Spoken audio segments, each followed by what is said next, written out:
وہ کہتے ہیں میں فرانس میں جتنا عرصہ رہا اوسطاً 2 لوگ روزانہ مسلمان ہوتے رہے، اور وہ کہتے ہیں کہ جو بھی میرے پاس مسلمان ہونے آتا تھا میں لکھ لیتا تھا، اس سے پوچھتا تھا تم مسلمان کیوں ہوئے، تو 7 وجہ لکھ لیتا تھا کہ مسلمان کیوں ہوئے۔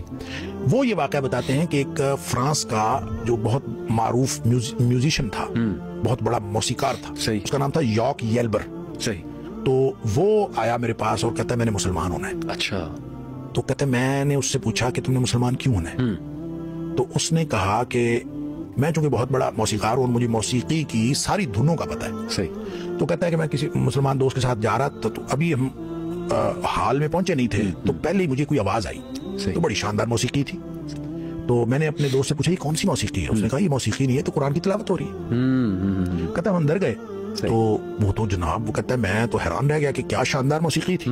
اب وہ ڈاکٹر امید اللہ کہتے ہیں مجھے سمجھ نہیں آئی کہ کیا کہہ رہا ہے، قرآن موسیقی تھوڑی ہے اور قرآن کی کوئی دھنیں تھوڑی ہیں، اور قرآن کا کیا تعلق موسیقی کے ساتھ، لیکن وہ کہتے ہیں میں اس کی بات سن کے مجھے کک سمجھ نہیں آئی کہ کیا کہہ رہا ہے، لیکن بہرحال وہ کہتے ہیں میں نے وجہ لکھ لی۔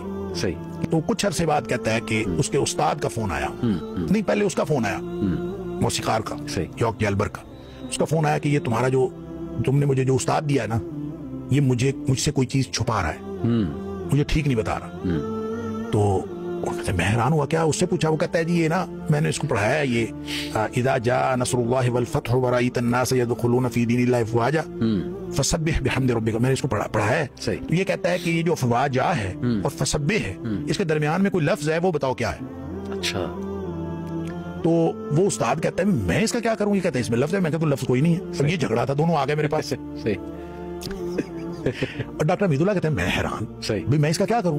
وہ کہتا ہے کہ میں نے قرآن کو شروع سے پڑھا ہے، ہر قرآن کی ہر آیت اور ہر لفظ میرے ان اصولوں پر پورا اتر رہا ہے۔ اچھا، جو بھی اس کے کوئی اصول تھے، پتہ نہیں کیا تھے، یہاں آ کے وہ کہتا ہے کوئی لفظ مسنگ ہے۔ صحیح، تو اب وہ ٹیچر بھی حیران، تو ڈاکٹر امید اللہ صاحب کہتے ہیں میں بھی حیران، میں اس کو کیا کہوں۔